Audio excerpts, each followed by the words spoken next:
Pengalaman terberat di kapal itu saat kita kehabisan bahan makanan dan minum air mineral.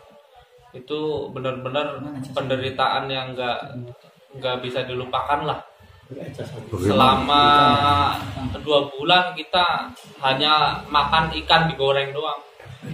Minumnya kadang kita minum dari freezer, kalau kita matikan kan menetes air tawar. Paling kita ngandalin itu kembang es. Kenapa bisa sampai kehabisan bahan makanan? Kenapa? Ya saat itu memang sebenarnya kapal itu udah waktunya untuk sandar ya kan. Udah jadwalnya untuk sandar. Tapi setelah kita mulai mendekat ke pelabuhan, kapten malah balik lagi ke tengah laut gitu. Kata kapten belum boleh sandar sama kantor gitu. Kapten bilang begitu. Sampai kita berlarut-larut lah. Ada 2 bulanan kita mau sandar, balik lagi ke tengah laut, mau sandar, balik lagi ke tengah laut. Sampai benar-benar kita udah nggak ada bahan makanan sama sekali. Mungkin kapten kesel kan dengan pihak kantor yang nggak cepat mengurus izin kapal masuk ke pelabuhan itu kan. Akhirnya kapal itu masuk ke pelabuhan dengan sendirinya. Sampai masuk itu kita langsung ditangkap sama kepolisian setempat. Ditanyakan dokumen-dokumen kapal, dokumen APK juga. Setelah ditanyakan ternyata dokumen kapal bodong. Apakah tidak ada kapal yang mengangkut logistik ke situ? Ada kapal mengangkut logistik waktu masih di tengah di tengah laut itu kan.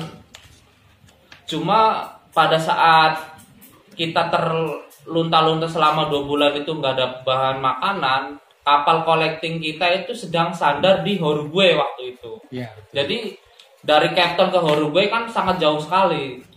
Jadi nggak mungkin kalau kita menunggu kapal collecting. Jadi harapan kita ya udah kita sandar ke negara tersebut yang udah di depan mata kita. Nah, tapi ternyata kita mau sandar tapi dipersulit sama pihak kantor. Nggak tahunya kapal kita itu bodong. Apakah waktu itu sudah berapa lama itu nggak nyandar-nyandar itu? Kita waktu itu nggak nyandar ada 15 bulanan kita di tengah laut itu. Lama sekali ya? Iya, setahun lebih kita di tengah laut. Ya selama 6 bulan sekali dikirim ini bahan makanan. Kadang 6 bulan, kadang 2 bulan gitu kan. Kadang cuma dikirim air doang ya kan, air sama beras. Memang waktu di situ beras masih banyak sekali, cuma kan bahan yang buat masaknya nggak ada, seperti air nggak ada. Setelah sampai di Halim bagaimana tuh? Kita dijemput sama pihak kantor ya kan. Dari bandara kita dibawa pulang ke kantor ya kan. Setelah di sana kita kan mempertanyakan gimana nih sisa gaji kita yang belum terbayarkan.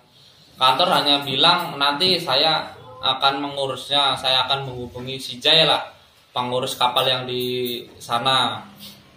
Setelah itu cuma begitu saja. Kita dikasih uang 100.000 doang untuk ongkos pulang ke kampung masing-masing. Disuruh bikin pernyataan atau apa nggak? Enggak dibikin bikin surat pernyataan sama sekali.